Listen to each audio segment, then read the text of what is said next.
So I'm going to tell you two things. Yes, Zimbabweans are worse than ZANU-PF. They are way much worse. And secondly, I'm going to address that 1 million march nonsense here. But it's very interesting.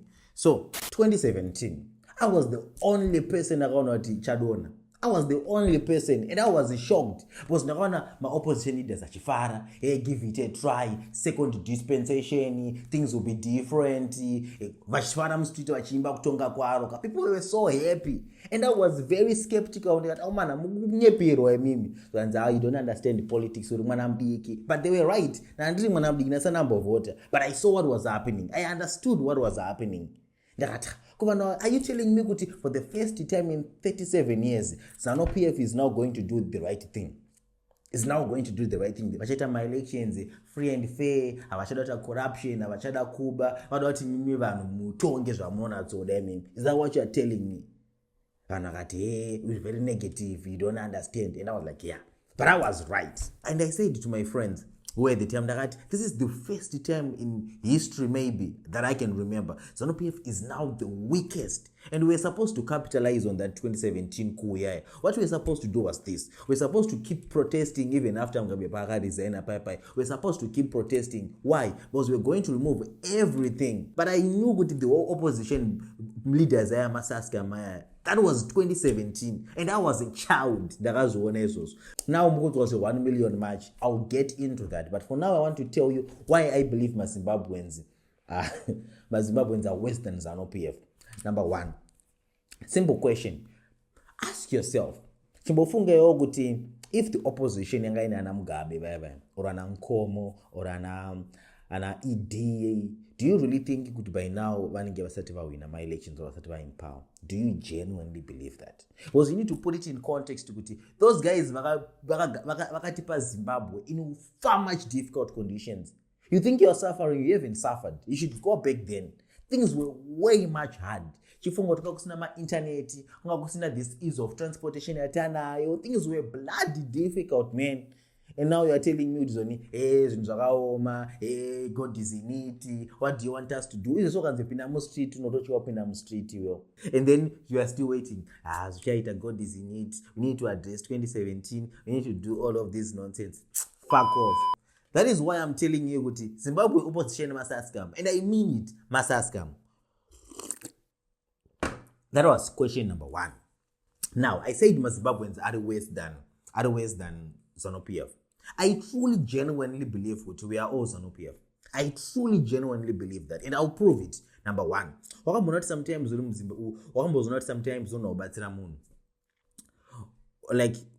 upedza kubatsira munhu kuti chimondipewo yedrink mother chimondipewo like gorokabatsiro chindipewo mbichana, like there's that but on the expectation yekuti if somebody does something nice for you, especially kana kuti muri mutown or anywhere, you're supposed to give them something kabribe kaka. Tika ZANU-PF kuti ukasatopiwa mari iyoyo you be mad kuti oh my god ona zvaita munhu namubatsira kusvika papa kana umondipa kana dollar kana thank you, as if kuti kutendwa unofanira kupiwa something in return. Can't it be just thank you waita basa from the heart otobelieve kuti andabatsira munhu? But no, we have to get something in return. That is ZANU-PF baba. We are all ZANU-PF. Chimovunza vanose vanoshanda kuna maVID vese vaya vanose vari mugovernment. I'm sure you know Zanupf, you get the point. You would really think kuti you just they just do things for free. Unongosvika ndibatsire daughter license ngokutora pay the money go. They always ask for something in return, and we know this. We know this. We are even way much worse than ZANU-PF. To me, I think the ZANU-PF leadership pre-independence, even post-independence, I think they deserve to be in government. They would deserve it. I mean it. They deserve it. And here is why they deserve it. Number one, those guys, they risked their lives. They were willing to die. They spent 10 years in jail, 15 years in jail. Most of them died fighting for our freedom. Fighting. And then you think for some reason, are you willing to die for Zimbabwe? But these guys were willing to go to jail. They were willing to die. You have no understanding of suffering. You have no clue. You think you are suffering in Zimbabwe. No, you haven't suffered. ask vanhu vakakura kudhara vave during the Ian Smith government zvaitwa vanhu zvaizviya oro vanhu vepagukura hundi vave they can somewhat attest to the evil atrocities dzaitika during that time. That is brutality. Ogara mtown, ogara wherever you are staying, utomukwa senda pa WhatsApp, pa YouTube panapa ukwanisa kundiona ndichitora nonsense idzi. Then overazi zvakaoma boys zvakaoma. No, you haven't suffered my brother. You haven't suffered at all. You haven't suffered my sister. Things are supposed to get way much worse. When things do get way much worse, then we can start having a serious conversation. But by all means, I'm serious. We are all Zanupf, and we are even worse than Zanupf. Because Zanupf, do you know what he did? When they felt that his only dialogue with an Ian Smith government is not working, they did something. They did something. They did something. Protester. Eventually, they went to war. Independence. What have you done? What has the opposition done? What has it done? I'm getting old. I was a child back in 2017, yeah. Now I'm almost dying, but because life expectancy in Zimbabwe, it's around 33, I don't know. But October, yeah. And things haven't been any better at all. Promises. Repeat.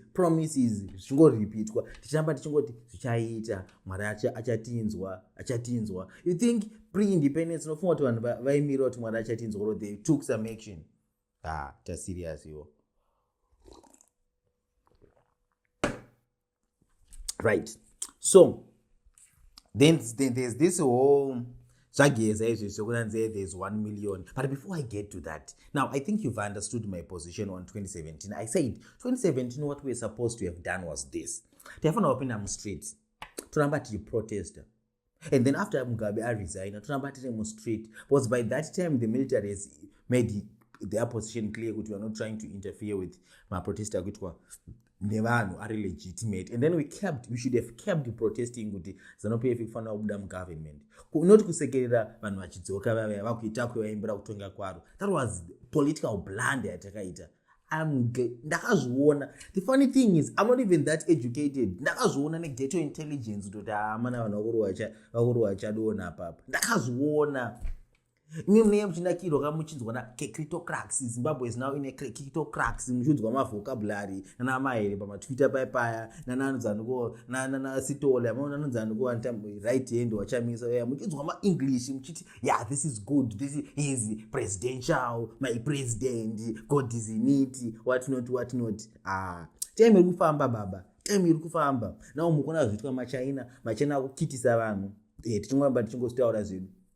Slow, and mamushoko kubaba kukudestroyiwa and avasikumira vakomana avasikumira. Things are going to get way much worse, and by the time realize that we need to do something, we will be done and dusted, because we have a combination of weak people, weak men, weak women. How many women who are going to say to their children, my child, this is your country, I'm not going to pamper you, you're supposed to fight for your country.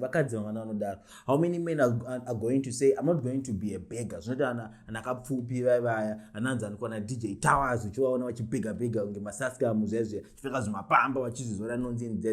they're supposed to say we are men. We're not supposed to live a life beggar today. So they're supposed to fight. We need a way we live in a country where we are given equal opportunities to succeed. We have my policies and all our prosperous. We need the safety. All of these things is basic human stuff, basic stuff. We don't have those stuff. And we think for some reason zvinaka zvinakiswa nani chazvinakisa. You think Chamisa chanakisa zvinhu? You are crazy. Chamisa, that guy is way rich and you will never share your problems. Chamisa ndomuka one day over this one and this kudya tikafana pabozi kutambudzika iwewe. Hell no. Anodya bacon mfesi yoya, anarama upenyu wakanaka, ana driver. Iwa huna unokwira kombi and you think makafanana. Chamisa the president wangu. You're funny. Zanupf is way much better than Isusu. Zanupf is way much better than majority of Zimbabweans. There was this guy known as Cooksman, I don't know. So this guy was a great Chamisa fan. So negra njimuona German zofarira chamisa dzichina paTwitter, social media dzichiimba dzichita sei. This guy is interesting. And then pakazoona kuti chamisa it's a joke, pakazovoisa kuti pakaipa everything nobody akatanga kuona vanhu vese vari opposition maatakiro vakamuita ka hey waida kudya hey chijoina Zanupf hey chita this. They could not even take a criticism kuti munhu yanenge akutora zvinhu zvine musoro. What are we doing wrong? They never did that. Vakamuataka so bad, and I felt bad for the guy. But I could understand if where they were coming from, because their reasoning was kuti look, atisuda kunyanyo ataka our leader, because it's not that vanhu vave disempowered. You don't want to disempower people, so that to be unified. So katanga ku criticize the leadership on public as mushe, which makes sense. But until when before we start talking about leadership yacho? Until when? Kuskarini tamba tingomirira magodis in it. You guys are fucking man. Mafaniza. Anyways, 1 million March here, comes 17 October. What are my thoughts on it? Well, there are two things that I normally think. Zanupf is very smart. This could be all a ruse. This could be a joke. Maybe chamisa, maybe chiwenga na idi my best friends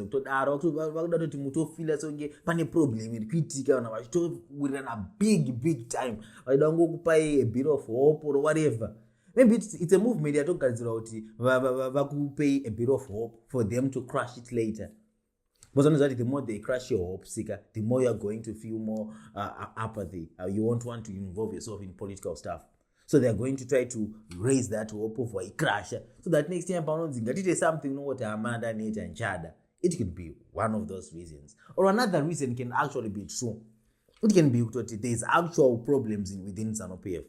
Actual problems between Chiwenga and the president.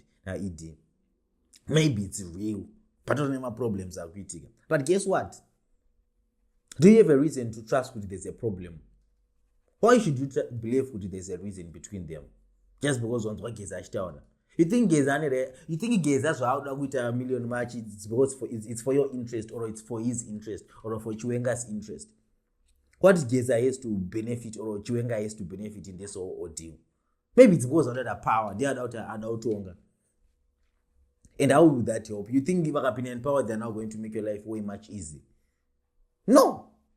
This is never about you, Rochekutanga. It's never about you. And secondly, number 2017 idea maybe if we had remained in Chambati protest, things could have been worked out better for us. Or maybe we can actually do something different this time. Maybe instead of protesting, maybe we can push massive support for Chiwenga with Chiwenga Singaiti. That alone can actually cause more harm in Zanupf. Because the moment Chiwenga Panongo believe what it is going to feel a certain kind of way, which makes sense in politics. That's all we need. You just need reasonable doubt. I don't know that the president then oversweat a problem. Then one of our attention. Maybe that's what we need to create. But since now still has to shand.